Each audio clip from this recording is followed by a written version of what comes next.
இன்றைய வேதப்பாட நிகழ்ச்சி கிறிஸ்துவின் பிறப்போடு சம்பந்தப்பட்டவர்கள் குறித்து தியானித்து கொண்டு வருகிறோம். கடந்த பதிவில் எலிசபெத்து குறித்து தியானித்தோம். இன்றைக்கு கிறிஸ்துவின் பிறப்போடு சம்பந்தப்பட்டவங்க மெய்ப்பர்களாக இருக்கிறாங்க. ஏன் மெய்ப்பர்களுக்கு முதலாவது கிறிஸ்துவுடைய பிறப்பின் செய்தி அறிவிக்கப்பட்டது என்று ஒரு 4 காரியத்தை பார்ப்பதற்கு முன்பதாக இந்த மெய்ப்பர்கள் எந்த இடத்துல இருந்து மந்தையை காத்து கொண்டு இருந்தார்கள் என்பதை நாம் பார்க்க போகிறோம்.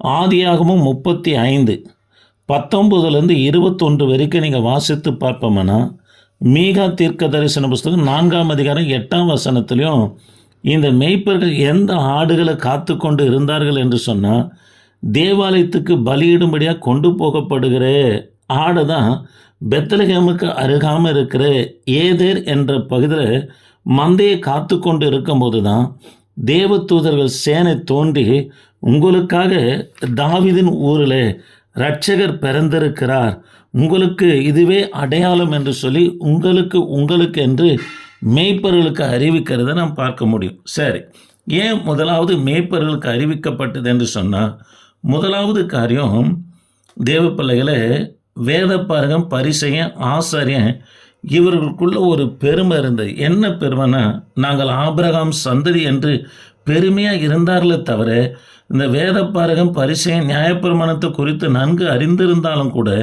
கிறிஸ்துவின் பிறப்பை எதிர்பார்க்காதவர்களாக காணப்பட்டாங்க.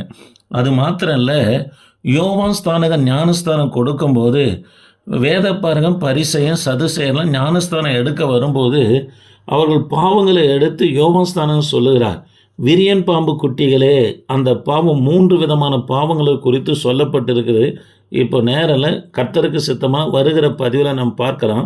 அதுக்கு அவங்க சொல்கிறாங்க, நாங்கள் ஆபிரகாம் சந்ததி என்று சொன்ன உடனே யோர்தான் நதியில், யோசுவாவுடைய நாட்களில் யோர்தான் நதியை தாண்டி போகும்போது தான் அது அந்த ஞாபகத்துக்கு அடையாளமாக 12 கோத்திரத்துடைய கல்கள் அந்த இடத்துல புதைக்கப்பட்டு இருந்தது. அந்த கல்லை பார்த்து தான் யோவான் ஸ்தானகன் சொல்கிறாரு, ஆபிரகாமுக்கு இந்த கல்லுகளினால் கூட பிள்ளைகளை கொடுத்திருக்க முடியும் என்று அவர்களுக்கு சொல்லுகிறத பார்க்குறோம். தேவ பிள்ளைகளை, முதலாவது மேய்ப்பர்களுக்கு அறிவிக்கப்பட்ட காரணம் என்னென்னா, மேய்ப்பர்களை எல்லாரும் துச்சமாக எண்ணுவாங்க. அதனால் நீங்கள் 1 கொரிந்தியர் 1ஆம் அதிகாரம் 27 28 வரைக்கும் வாசித்து பார்ப்போம்னா, ஞானிகளை வெட்கப்படுத்தும்படியாக கர்த்தர் பைத்தியங்களை தெரிந்து கொள்கிறார், பலவானை வெட்கப்படுத்தும்படியாக கர்த்தர் பலவினரை தெரிந்து கொள்ளுகிறார் என்று சொல்லப்படுகிறது. ஆக பலவானை தெரிந்து கொண்டு தம்முடைய நாமத்தை மகிமைப்படுத்துவதை காட்டிலும் பலவினரை தெரிந்து கொண்டு கர்த்தர் தமது நாமத்தை மகிமைப்படுத்துவது அவருக்கு பெருமைக்குரிய பாத்திரமாக இருக்கிறது, பெருமைக்குரியதாக இருக்கும். ஆகவே தான் எனக்கு அன்பான தேவனுடைய பிள்ளைகளை, முதலாவது மெய்ப்பர்களுக்கு அறிவிக்கிறார். வேத பாருங்க, கிறிஸ்துடைய பிறப்பை எதிர்பார்க்கல, மெய்ப்பர்கள் எதிர்பார்த்து நின்றாங்க. முதலாவது இவங்களுக்கு கிறிஸ்துடைய பிறப்பு அறிவிக்கப்படுகிறது. 2வதாக லூக்கா சுவிசேஷ புத்தகம் 2ஆம் அதிகாரம் 12ஆம் வசனத்தில், குழந்தையை சுற்றி முன்னணியில் கலைத்திருப்பதை காண்பீர்கள் என்று சொல்கிறார். தேவ பிள்ளைகளே, பெத்லகேமை சுற்றி, பெத்லகேமில் இருக்கிற மெய்ப்பர்கள் ஆடு தலையிட்டு எப்போ போட போகுது என்று சொல்லி மந்தையை காத்துக்குன்னு கண் விழித்து கொண்டு இருப்பாங்க. அது தலையிட்டு போடும்போது அந்த மேய்ப்பு கீழே விட மாட்டாங்க. உடனே ஒரு கம்பளி எடுத்து போய்ட்டு அந்த குட்டியை நம்மனை கீழே விழாதபடி பிடித்து அதை துணியை சுற்றி சில காலம் முன்னணியிலே சுண்ணாம்பு தொட்டி போல் இருக்கிற மாட்டுக்கு தீவனமும் போடுவாங்க. இல்லைன்னு சொன்னால் முன்னணியில் சுற்றி அந்த ஆடுகளை வைப்பதற்காக அந்த இடத்துல வைப்பாங்க, அந்த தொட்டியில். காரணம் என்ன, அனலாக கதகதப்பாக இருக்க வேண்டும் என்பதற்காக இதை செய்வாங்க. தேவ பிள்ளைகள் ஏன் கீழே விட மாட்டாங்கன்னா, அது கீழே விழுந்தால் அதுக்கு அடிப்படும். பிற்பாடு இருளில் இருந்து அது தாயின் வயிற்றில் இருந்து வெளிச்சத்துக்கு வந்த பிற்பாடு வெளிச்சத்தை பார்த்த உடனே அங்கும் இங்கும் ஓடி தடுமாறி கீழே வந்து அதுக்கு காயங்கள் ஏற்பட போகுது என்பதற்காகவே அதை கீழே விடாதபடி அதை பிடித்து துணியில் சுற்றி என்ன பண்ணோன்னா, முன்னணியில் மாட்டு தீவனம் போடுகிற அந்த தொட்டியில் முன்னணியில் என்ன பண்ணால் கலத்துவாங்க. தேவ பிள்ளைகளே, அந்த பெத்லகேமில் இருக்கிற மெய்ப்பர்களுக்கு தான் தேவாலயத்துக்கு பலியிடப்படுகிற தேவையான ஆடுகள் என்ன பண்ணுவாங்கன்னா கொண்டு வருவாங்க. இப்போ தேவனுடைய சேனையானது சொல்லுகிறது, இனி நீங்கள் அதாவது தேவாலயத்துக்கென்று தேவனுக்கென்று ஆடுகளை கொண்டு வர தேவையில்லை. உங்கள் அதாவது ஆடுகள் எதுக்காக பலியிடுவாங்கன்னா, ஒரு தனிப்பட்ட மனுஷனுடைய பாவத்திற்காகவும் குடும்ப பாவத்துக்காகவும் பலியிடுவாங்க.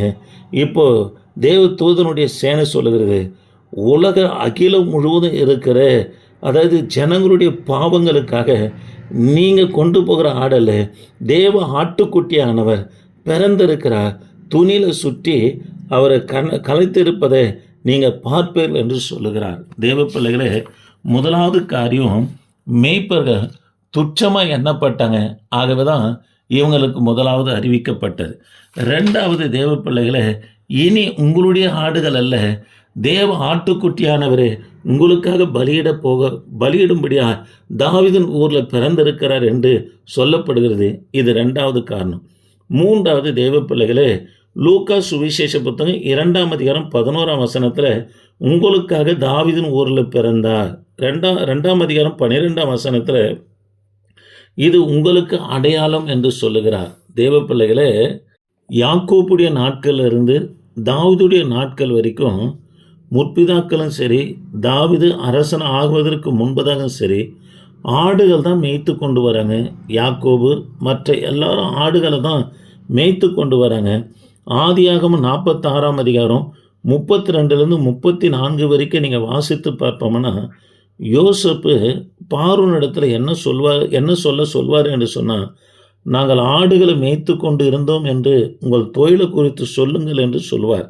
தேவ பிள்ளைகளை, எகிப்திலும் சரி இஸ்ரவேலும் சரி பின் நாட்களில் ஆடு மேய்க்கிறவர்கள அருவருக்கிறவர்களாக காணப்பட்டாங்க. காரணம் என்னென்னா, மேய்ப்பர்களுக்கு அதாவது பிரமாணத்தை மேய்ப்பர்கள் கை கொள்ளவே முடியாது.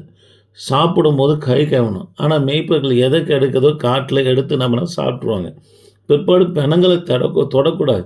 செத்து போயிருக்கிற மிருகங்களை தூக்கி தூர போடுவாங்க. இதெல்லாம் இவங்க செய்த நிமித்தம் இவங்களால் பிரமாணத்தை கை கொள்ளவே முடியல. அதனால் இஸ்ரவேலருக்கும் ஆசாரியர்களுக்கும் மேய்ப்பர்களுடைய ஆடுகள் தேவைப்பட்டதை தவிர, ஆனால் மேய்ப்பர்களுடைய ஆடுகள் தேவாலயத்துக்குள்ளே போகுமே தவிர பலி செலுத்தும்படியா இவர்களை தேவாலயத்தில் அனுமதிக்கவே மாட்டாங்க. இவங்களை அருவருப்பாக எண்ணுவாங்க. எகிப்தியரும் அருவருப்பாக எண்ணினாங்க. தேவ பிள்ளைகளை, தாவீது வரைக்கும் ஆடுகளை தான் மேய்த்து கொண்டு இருந்தாங்க. அதுக்கு பிற்பாடு பாபிலோன் சிறையிருப்புக்கு போகிறாங்க. போயிட்டு வந்த பிற்பாடு 400 வருஷம் இருண்ட காலம். 400 வருஷத்துக்கு பிற்பாடு இயேசு கிறிஸ்து யாருடைய குடும்பத்தில் பிறக்கிறார்னா, மேய்ப்பனுடைய குடும்பத்தில் பிறக்கிறத பார்க்கணும். லூக்கா சுவிசேஷ புத்தகம் 2ஆம் அதிகாரம் 8ஆம் வசனத்தில் தாவீது யாருன்னா ஒரு மேய்ப்பன். மேய்ப்பனுடைய பட்டியலில் வருகிற அவங்க குடும்பத்தில் தான் யார் பிறக்கிறார்னா, கர்த்தராகி இயேசு கிறிஸ்து பிறக்கிறத நாம் பார்க்க முடியும். தேவ பிள்ளைகளே, யோவான் சுவிசேஷ புத்தகத்தில் இயேசு கிறிஸ்து குறித்து சொல்லப்படுது. நானே நல்ல மேய்ப்பன் சொல்கிறார். ஆடுகளுக்காக தன் ஜீவனை கொடுக்கிறேன்னு சொல்கிறார். ஆக மூன்றாவது காரியம், தேவ பிள்ளைகளே, இயேசு கிறிஸ்து அதாவது யாக்கோபிலிருந்து தாவீது வரைக்கும் மேய்ப்பர்களாகவே காணப்பட்டாங்க. இவங்க அருவருப்பாய் காணப்பட்டாங்க. இயேசு கிறிஸ்து மேய்ப்பன் குடும்பத்தில் பிறக்கிறத நம்ம பார்க்குறோம். மூன்றாவதாக லூக்கா சுவிசேஷ புத்தகம் 2ஆம் அதிகாரம் 16லேருந்து 17 வரைக்கும் நீங்கள் வாசித்து பார்ப்போம்னா, மேய்ப்பர்களுக்கு அறிவிக்கப்பட்ட உடனே தேவதூதனுடைய செய்தி, அதாவது கிறிஸ்துடைய செய்தி தேவதூதர்களால் அறிவிக்கப்பட்ட உடனே இவங்க புறப்பட்டு குழந்தையாகி இயேசுவை பணிந்து கொண்ட பிற்பாடு 17ஆம் வசனத்தில் போகிற இடமெல்லாம் இயேசு கிறிஸ்து என்னவனா பிரஸ்தாபப்படுத்தினார்கள் என்று சொல்லி பார்க்குறோம். தேவ பிள்ளைகளே, ஆதியாகமம் 37ஆம் அதிகாரத்தில் சீகனில் போயிட்டு தன் சகோதரில் ஆடு மேய்க்கிற சகோதரில் போயிட்டு யோசேப்பு பார்ப்பார். அங்கே ஒரு மனுஷன் தோன்றி சொல்லுவார், தோத்தானில் போய் இருக்கிறாங்கன்னு சொல்லுவாங்க. மேய்ப்பர்கள் ஒரே இடத்துல ஆடுகளை மேய்க்க மாட்டாங்க, பல இடங்களில் ஆடுகளை மேய்க்கிறவர்களாக இருந்தாங்க.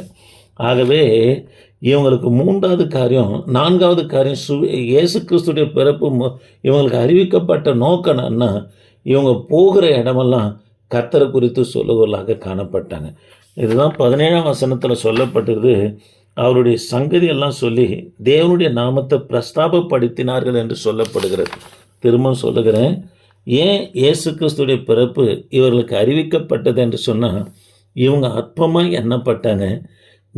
அதாவது வேதப்பாரகம் பரிசேயர்களுக்கு அறிவிக்காமல் மெய்ப்பர்களுக்கு அறிவிக்கப்பட்டதை பார்க்குறோம். ரெண்டாவது தேவ பிள்ளைகளை எதற்காக இவங்களுக்கு அறிவிக்கப்பட்டதுன்னா, இனி நீங்கள் ஆடுகளை தர தேவையில்லை. அதாவது உலகத்தின் பாவங்களை சுமந்து தீர்க்கும்படி தேவ ஆட்டுக்குட்டியானவரை பிறப்பார் என்பதற்காக இவங்களுக்கு ரெண்டாவது அறிவிக்கப்பட்டது. மூன்றாவது மெய்ப்பர்கள் தாவீதுடைய குடும்பத்தை சேர்ந்தவங்க. மெய்ப்பனுடைய குடும்பத்தில் இயேசு கிறிஸ்துவனை பிறப்பார் என்று சொல்லி இவங்களுக்கு அறிவிக்கப்படுகிறது. நான்காவது இந்த மெய்ப்பர்கள் தான் ஒரு இடத்துல ஆடு மேய்க்க மாட்டாங்க, பல இடங்களில் மேய்க்கிறதுனால அங்கங்கே போயிட்டு என்ன பண்ணாங்கன்னா இயேசு கிறிஸ்துடைய காரியத்தை நம்ம அறிவித்தாங்க. கர்த்தருடைய பிள்ளைங்க தேவனுடைய சுவிசேஷத்தை என்ன பண்ணால் அறிவிக்கிறவர்களாய் காணப்பட வேண்டும். கர்த்தர் உங்களை ஆஸ்வதிப்பாராக. சப்ஸ்கிரைபர் பண்ணுங்கள், தொடர்ந்து கேளுங்க. கர்த்தர் உங்களை ஆஸ்வதிப்பார். ஆமேன்.